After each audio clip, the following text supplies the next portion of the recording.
kenalin, nama aku Ayu Siva Amelia dari kelas 10-1. Aku sama teman-teman aku yang lainnya bakalan nemenin kamu dari awal video sampai akhir video mengenai teks hikayat Tangkuban Perahu.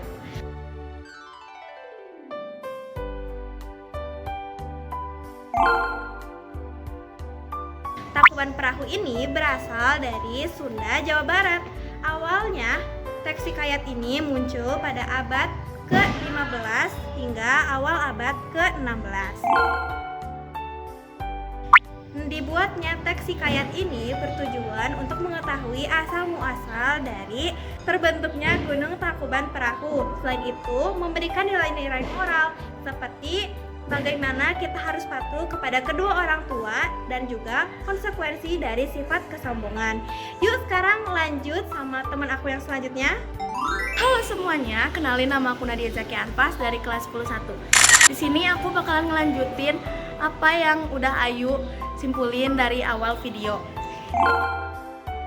Jadi, tokoh penokohan yang bakal aku jelasin itu tokohnya ada Dayang Sumbi, Sangkuriang, dan Si Tumang.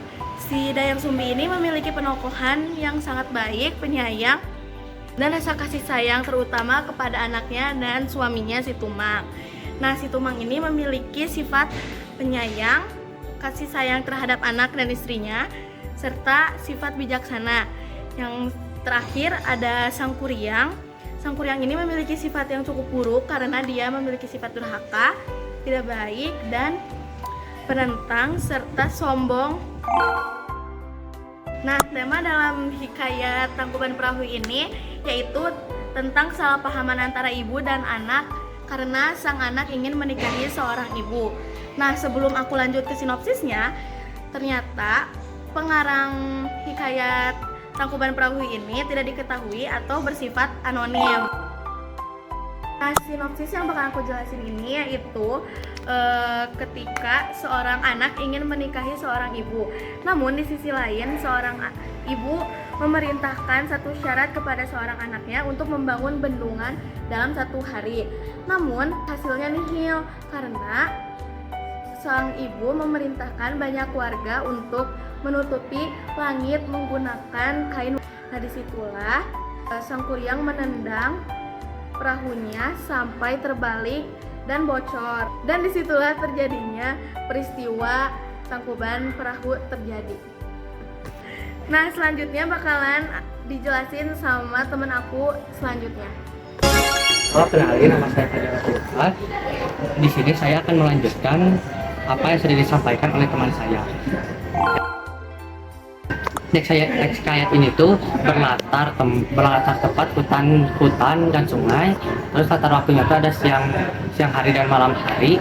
Lalu suasananya tuh ada menegangkan, kaget, sedih, dan kecewa.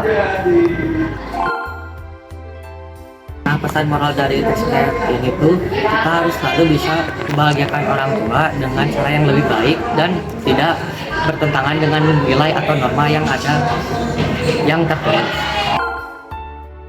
Gaya bahasa yang digunakan di teks hikayat ini yaitu gaya bahasa yang khas dan mudah dipahami. Nah, yang terakhir adalah sudut pandang. Sudut pandang yang digunakan dari teks hikayat ini yaitu sudut pandang orang ketiga.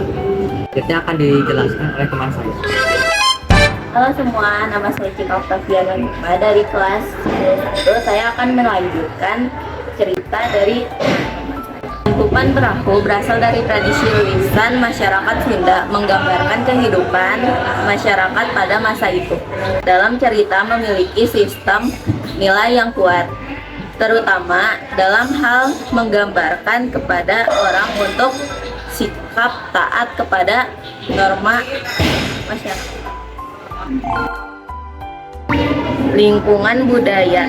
Legenda Tangkuban Perahu adalah bagian budaya Sunda yang menekankan cerita turun-temurun sebagai pendidikan dan hiburan.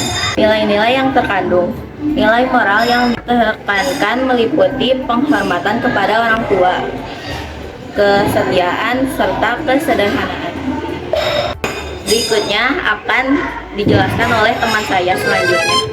Halo semuanya, perkenalkan nama saya Raffi Subagja. Saya akan melanjutkan hasil penjelasan dari teman saya. Konteks budaya dan sejarah. Hikayat ini mengandung sejarah atau legenda yang terbentuknya Gunung Tangkuban Perahu. Hikayat ini mencerminkan kehidupan sosial dan pandangan dunia bagi masyarakat. Tujuan penulisannya adalah sebagai sarana pendidikan dan hiburan masyarakat. Zaman atau dinasti. Dalam cerita Tangkuban Perahu ini tidak terdapat zaman dan dinasti. Pengaruh lintas budaya untuk mewujudkan masa depan bagi generasi yang akan mendatang. Nah, itu dia yang bisa saya jelaskan. Selanjutnya akan dijelaskan oleh teman saya. Halo semuanya, perkenalkan nama saya Raya Wita. Di sini saya bakal ngejelasin kelebihan dan kekurangan dari legenda Tangkuban Perahu. Nah, jadi kelebihan dari cerita ini adalah mengandung kaya akan nilai pesan moral dan mengajarkan kita untuk semangat dan tidak mudah menyerah untuk mencapai tujuan.